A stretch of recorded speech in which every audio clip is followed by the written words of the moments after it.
Good morning. My name is Denise Arsenault, and I'm an academic advisor here at South Louisiana Community College. I'm going to be introducing Dr. Toni Sims Muhammad. Dr. Toni Muhammad is a native of Monroe, Louisiana. She holds a doctorate of arts and humanities with a concentration in African American studies from Clark Atlanta University. Currently, she's an assistant professor at the University of Louisiana at Lafayette, and she's the coordinator of Black Studies minors.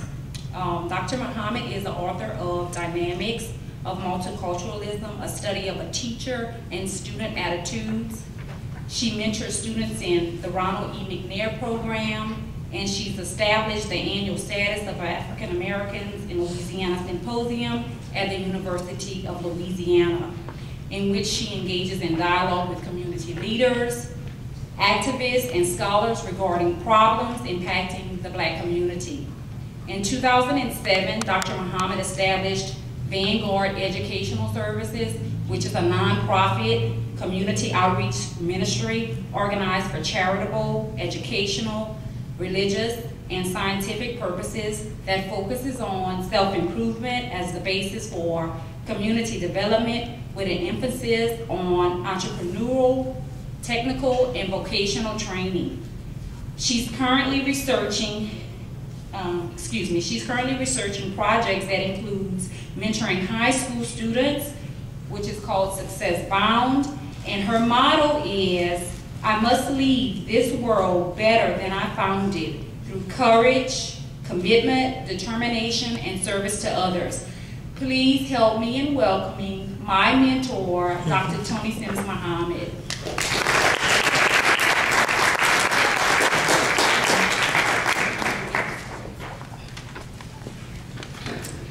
Thank you so much for that lovely introduction.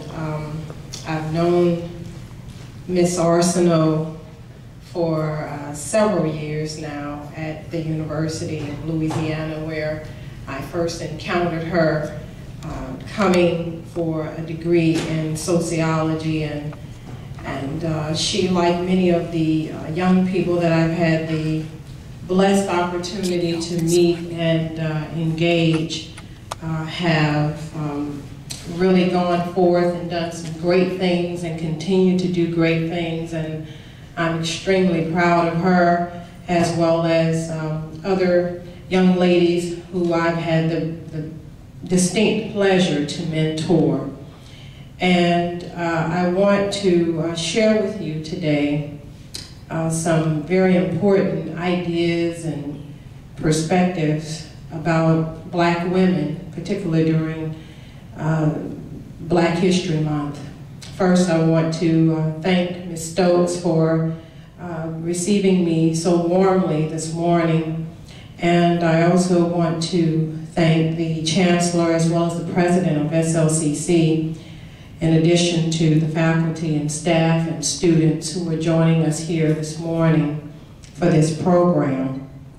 I also would like to thank all of the presenters before me, the student presenters, as well as Mr. Johnson, who gave a very illustrious speech, and is indeed a very hard act to follow. But I am humbled by everything that I have heard and seen this morning, and nonetheless, I feel that I must also share with you some important aspects of my own personal aspirations. For me, to have been placed in this dispensation of time is a great honor indeed. And while some of us are not fully aware, I believe, of the significance of this time and what it means to our very existence and all of the events that are taking place, I am fully aware and appreciative of being alive in 2011. So when Denise called me and asked me Ms. Arsenault, for those of you who know her by her last name, to come and speak on Black women moving forward, there were many things that went through my mind.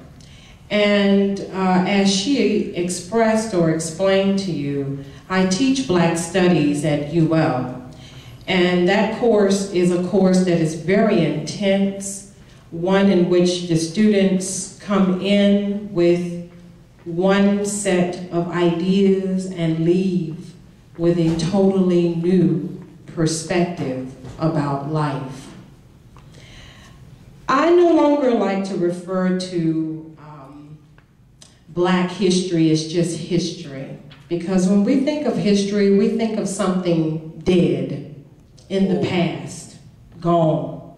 I like to think of it as heritage. It is our heritage. It is our inheritance. It is our legacy. It is our foundation. It is what we are standing on. It is indeed so much more than just a record of what has already happened. But I also like to focus on Black women in that heritage and what that means to where we are now. We must know what our foundation is. We must know what our foundation is, because our foundation is that which we can build on. That is our theme this year for the 7th Annual Status of African Americans in Louisiana Symposium at UL, a foundation on which we can build. This foundation is so deep and so steep, as I like to say it, that we can't begin to scratch the surface of who we are and what that means to where we are going. So we must know our foundation as Black women in particular, and as people in general. As I told my students on Tuesday in my Black Studies class, Black Studies is not about being Black. It's about being human. That's right. It's about restoring humanity. Restoring humanity and giving it its proper context as well as its proper content. So our approach must also be interdisciplinary and, let's see, is this still on? I think it is. Interdisciplinary, as well as, and I can speak loud, multidisciplinary. Our approach must be both. We have gone from the miseducation of the Negro to the re-education of the college student. Now you're probably saying, what does she mean by that? What I mean by that is one of the most well-known ideas to come out of this profound text, the miseducation of the Negro, was that if you show a Black person to use the front door, they will still go to the back. Now, the re-education of the college student involves knowing that the degeneracy in our culture right now, when it comes to Black women, is at an all-time high. Because we have gone from, and still we rise, to how low can we go? It is about showing what we have under our clothes and not what we have in our mind. Come on, come on. But I'm not going to just talk about the pathological problems. I am going to tell you that we must have a 10-pronged institutional approach to solving this problem. because there's no way that any of us could turn a blind eye to the obvious degeneracy, demoralization that we see in our culture.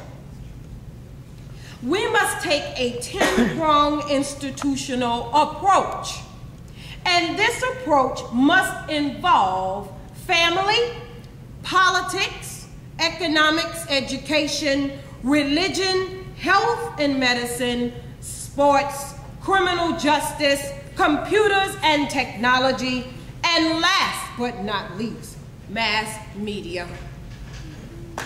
We must move our families from pathological to productive by securing better prosperity for ourselves. We must understand that politics is truly 90% local and 10% national.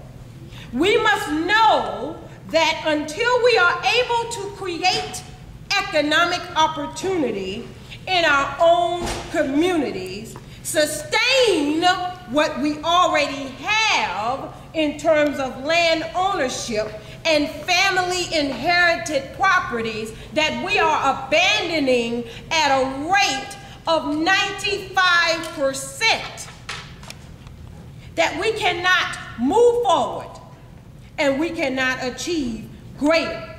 But we can produce a community for our children to want to live in when we reclaim and restore our communities. And I'm talking to the black woman right now, specifically, because it is indeed true that the hand that rocks the cradle rules the world. And when you look out into the African American community in particular, as I have looked as a sociologist, and I have seen that no matter what American city you go into across this great nation, you see the same endemic problem.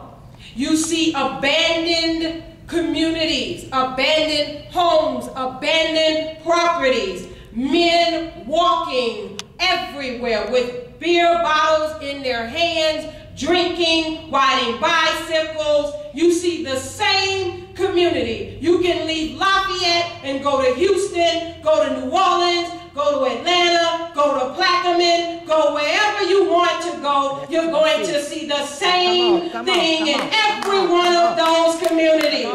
And the only thing they have in common is the black woman. Come on. Her role, her responsibility is so profound that unless and until she comes into a full understanding of who she is and who she is and what her purpose is on this planet, you will continue to see the same thing. We must become aware and conscious of our greater spiritual heritage. I said greater spiritual heritage. We must be informed of the greater spiritual heritage of our ancestors. That is how we survived long before there was a first black this one and a first black that one and a first black and this first black. We don't stop in the United States. Our history is long before the United States.